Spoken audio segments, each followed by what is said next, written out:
Bonjour et bienvenue pour une nouvelle vidéo sur les angles de l'air, dans le chapitre Les maths du roboticien. Alors les angles de l'air, Euler est un mathématicien physicien qui est né en 1787 et mort en 1783. Donc il a entre autres défini des angles qui permettent de décrire l'orientation d'un repère par rapport à un autre. Donc comme on l'a vu dans les vidéos précédentes, on peut utiliser soit une matrice de rotation, donc on a dans ce cas-là 9 composantes. Et c'est vrai qu'en robotique, c'est pas très pratique de définir 9 coordonnées ou 9 informations dans le code. Donc là, Euler, il a proposé une façon plus simple, donc avec seulement 3 composantes, 3 inconnues, une façon de définir l'orientation d'un repère par rapport à un autre. Donc ce qui fait gagner du temps lors de l'écriture d'un programme, et c'est aussi plus simple pour un humain, car à partir d'une matrice de rotation, identifier quelle est la rotation d'un repère par rapport à un autre, c'est pas simple.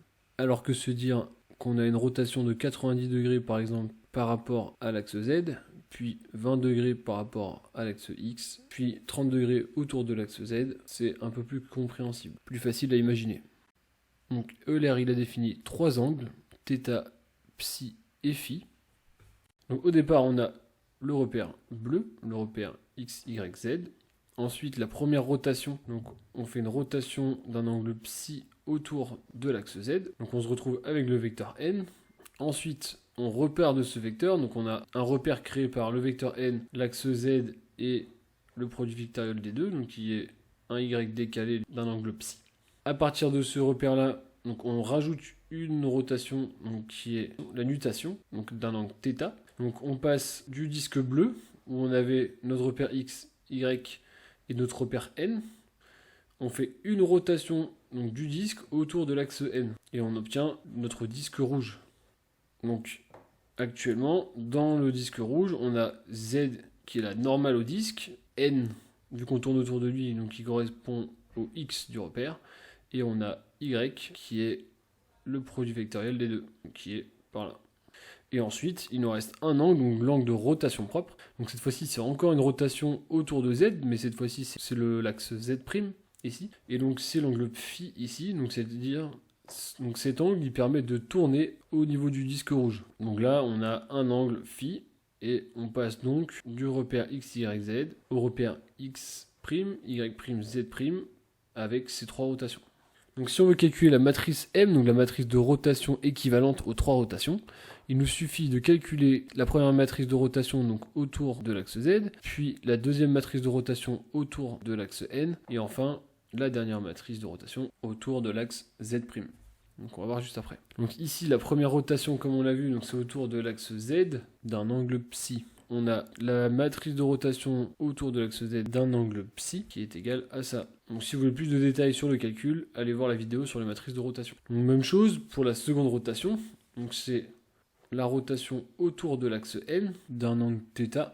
Donc pour passer du disque bleu au disque rouge, on obtient cette matrice de rotation. Et enfin la dernière, la matrice de rotation autour de Z' d'un angle phi. Donc c'est celle qui permet de tourner autour de l'axe Z dans le plan du disque rouge. Donc voici la troisième matrice de rotation. Donc si on veut calculer la matrice M équivalente, donc de passage du repère x, y, z au repère x', y', z', il nous faut calculer le produit des trois matrices. On va d'abord multiplier la première matrice de rotation avec la seconde, puis le résultat de cette matrice de rotation, on va le multiplier avec la troisième. Ce qui nous donne ceci.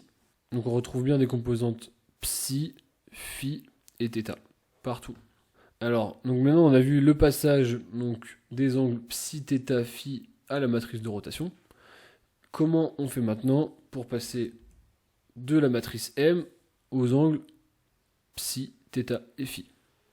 Donc on se retrouve avec une matrice avec 9 composantes et on a donc 9 équations parce que chaque composante on a une équation. Et donc il suffit de résoudre ces équations pour trouver psi, θ et phi. L'angle le plus simple, donc ça va être M33, donc troisième ligne, troisième colonne, qui correspond à cos θ. Donc une fois qu'on a cette équation-là, on passe à la réciproque, donc on utilise la fonction arc-cosinus, et on obtient θ qui est égal à arc-cosinus de M33. Alors ensuite, on calcule la valeur de θ par rapport à cette équation. Et en fonction de sa valeur, il y a 3 cas possibles. Donc le premier cas, c'est θ qui a une valeur entre 0π union 0 moins π. Donc peu importe la valeur de θ autour du cercle trigonométrique, et on exclut juste les valeurs 0 et les valeurs π moins π. Pourquoi? Parce que dans ce cas-là, sinus θ, donc on retrouve ici, est toujours strictement positif ou strictement négatif. Donc pour ce cas-là, où le sinus θ est différent de 0, on peut utiliser ces deux équations pour en déduire psi. Donc on prend la première équation, donc m1,3, donc qui est égale à sinus psi sinus θ, et la seconde équation qui correspond à moins cosinus psi sinus θ. Et on divise l'un par l'autre, on obtient donc la composante m1,3 divisée par la composante m2,3, qui est égale à sinus psi sinus θ moins cos psi sinus θ. Donc là, comme le sinus θ est strictement différent de 0, on peut simplifier en haut, en bas, et on obtient sinus sur cos, donc c'est égal à tangente, et donc on garde notre signe moins, donc on retrouve l'équation m1,3 sur m2,3, qui est égal à moins tan de psi. Et donc psi, qui est égal à arctangente de m1,3 moins m2,3. Pour trouver phi, on va s'intéresser à ces deux équations. Donc même chose, on retrouve m3,1 et m3,2, qui est égal à sinus θ sinus phi et sin θ cos phi. Donc on divise l'un par l'autre, même chose. On peut simplifier les sinus. On retrouve m3,1 sur m3,2, qui est égal à tangente de phi. Et donc phi, qui est égal à tan 2 de m3,1 m3,2. Donc on va voir maintenant le cas 2. Donc le cas 2 c'est quand θ égale 0. Donc dans ce cas là on a sinus θ qui est égal à 0 et cos θ qui est égal à 1. Donc sinus 0 ça vaut 0 et cosinus 0 ça vaut 1. Donc dans ce cas là on va se préoccuper de ces quatre équations. Donc on retrouve cos θ ici et cos θ là. Donc comme il est égal à 1 on peut l'enlever. Et ici même chose, cos θ, cos θ. Donc on retrouve les équations. Si on enlève le cos θ qu'on met égal à 1, on retrouve ces équations. Donc après, il faut connaître ces identités de trigonométrie. Donc avec nos identités, ici, on va pouvoir simplifier nos équations. Donc on a cosinus psi cos phi moins sinus psi sinus phi. Donc là, on a cos A cos B moins sin A sin B. On retrouve ici, donc ça correspond à cos A plus B. Donc c'est égal à cosinus psi plus cosinus phi. Ici, on a moins cos sin moins sin cos. Donc là, on a moins des deux côtés, on peut factoriser. Donc ça fait moins 1 fois cosinus A cos B plus sinus A sinus B. Donc ici, on retrouve sin A cos B plus cos A sin B. Donc ici, il nous fait sinus A plus B. Et on garde le moins 1 de tout à l'heure. Donc ça fait moins sinus psi plus phi. Donc ensuite, donc sur M2,1, on retrouve cos A sin B plus sin A cos B. Donc ce qui nous fait sinus phi. Et ici, on retrouve donc cos A cos B moins sin A sin B. Et ça nous fait du cosinus A plus B. Donc avec ces équations, donc ici, si on divise la seconde par la première, on retrouve moins tangente de psi plus phi, qui est égal à M2,1 sur M1,1. Et donc, on passe le moins de l'autre côté, on met la réciproque des deux côtés, et on retrouve phi plus psi égale à tangente de M1,2 moins M1,1. Donc on a une équation avec beaucoup de solutions.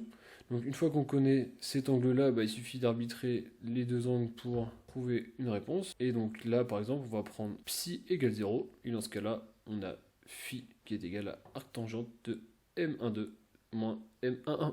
Et troisième cas, quand θ vaut pi. Donc dans ce cas-là, on a sinus θ égale 0 et cosinus θ égale moins 1. Donc on se trouve les équations, sauf que cette fois-ci, le cos θ n'est plus égal à 1 mais à moins 1. Donc ça inverse les signes ici, ici on retrouve avec un plus, ici avec un plus, ici avec un moins et ici avec un moins. Et donc avec nos identités remarquables, même chose, on retrouve donc cosinus psi moins phi, moins sinus psi moins phi, moins sinus psi moins phi, et pour finir, moins cosinus psi moins phi. Donc même chose, on retrouve en passant de l'autre côté, donc en divisant la seconde équation ici par la première, on retrouve l'angle psi moins l'angle phi, qui est égal à arctangente de M1,2 moins M11. Et donc cette fois-ci, on remet psi égale 0. Et donc on a moins phi qui égale arc tangente de M12 moins M11. Et donc le moins on passe de l'autre côté. Donc on a psi qui égale à moins arc tangente de M12 moins M11. Et donc là, on retrouve nos 3 cas. Le cas 1, avec θ qui est différent de 0 et différent de pi. Le cas où θ égale 0 et le cas où θ égale pi. Avec tous ces cas-là, on est capable de repasser de la matrice de rotation aux angles θ, psi et phi.